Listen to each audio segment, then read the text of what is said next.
Hello, welcome back. In this video, we'll discuss the time-independent Schrodinger wave equation. This equation was given by Erwin Schrodinger in 1925. The Schrodinger equation is one of the most important equations in quantum mechanics. The Schrodinger's equation is used in quantum mechanics extensively to solve a variety of problems. The Schrodinger's equation is a basic principle of quantum mechanics. Therefore, cannot be derived using the other principles of physics. However, we'll try to obtain the Schrodinger's equation using a plane wave that you have learnt in your previous classes. You know that a plane wave is given by y is equal to a sine 2 pi by lambda into x minus vt. Say this is 1. This is a plane wave. In this, a is the amplitude, lambda is the wavelength, v is the velocity of the wave. Now we shall obtain the first derivative of y with respect to x. That is, we shall write dy by dx, which is equal to a cos 2 pi by lambda times x minus vt into 2 pi by lambda.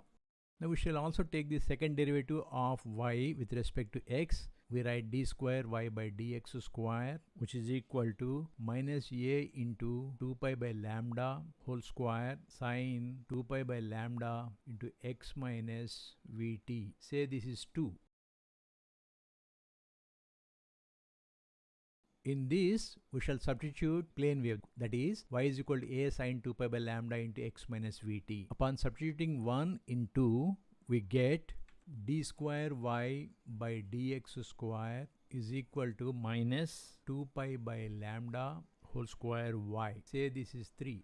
Since we are dealing with the matter waves, we replace y with psi because matter waves are represented using psi. Therefore, you write this as d square psi by dx square plus 2 pi by lambda whole square psi is equal to 0. We know from the de Broglie's hypothesis that lambda is equal to h by mv. We substitute this here to obtain an expression like this: d square psi by dx square plus 4 pi square m square v square upon h square psi is equal to 0. Say this is 4.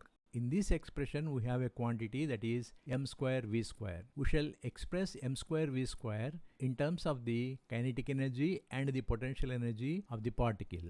Now consider a particle moving with kinetic energy u through some potential energy v, with kinetic energy u and moving through a potential, say, v. Under such conditions, the total energy is given by E is equal to u plus v, where u is equal to half mv square. What is u? U is the kinetic energy. Kinetic energy of the particle is half mv square because we are assuming m is the mass of the particle and v is the velocity of the particle. From this, one can write u, the kinetic energy, that is equal to E minus v. But we know that u is equal to half mv square. This implies E minus v is equal to half mv square, or 2 into E minus v is equal to mv square. Upon multiplying on either sides with m, we get 2m into E minus v, that is the potential energy, is equal to m square v square, where the capital V represents the potential energy and small v represents the velocity of the particle. Upon substituting m square v square in expression 4, we get d square psi by dx square plus 4 pi square upon h square into 2m into E minus v psi is equal to 0. This can be rewritten as d square psi by dx square plus 8 pi square m upon h square into E minus v psi is equal to 0. And if you can write h bar is equal to h by 2 pi, you can rewrite this as d square psi by dx square plus 2m upon h bar square E minus v into psi is equal to 0. This is called the one-dimensional time-independent Schrodinger's equation. This can be extended to a three-dimensional case by writing d square psi by dx square plus d square psi by dy square plus d square psi by dz square plus 2m by h bar square into e minus v psi is equal to 0. This is the time independent Schrodinger equation in three-dimensional case.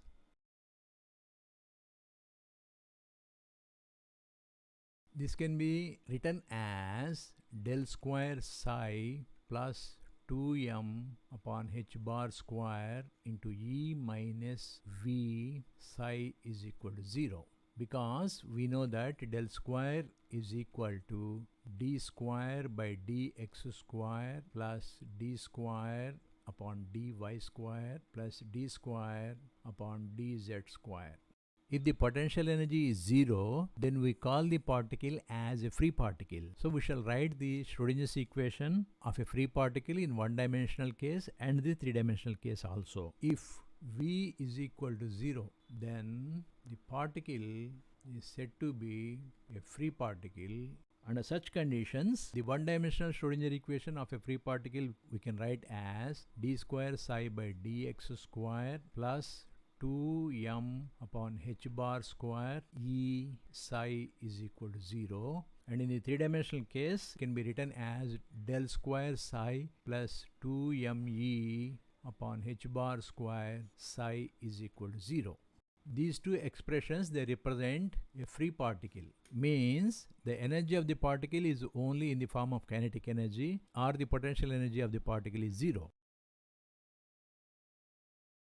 In this video, we have said that Erwin Schrodinger proposed an equation which is called as Schrodinger's wave equation. We have seen its importance. We have said that Schrodinger's equation is a basic principle. We have started our discussion with a plane wave such as y is equal to a sine 2 pi by lambda into x minus vt. We have taken the first and second derivatives. After simplifying, we have obtained d square psi by dx square plus 4 pi square m square v square upon h square. Psi is equal to 0. We have obtained m square v square in expression 4 using the kinetic and potential energy of the particle, and we have written the Schrodinger equation in one-dimensional case as d square psi by dx square plus 4 pi square 2m into e minus v psi is equal to 0, or since h bar is equal to h by 2 pi, we have written this as d square psi by dx square plus 2m upon h bar square into e minus v psi is equal to 0. We have extended the one-dimensional case to a three-dimensional case, and we have written the time-independent Schrodinger equation in 3 dimensions as del square psi plus 2m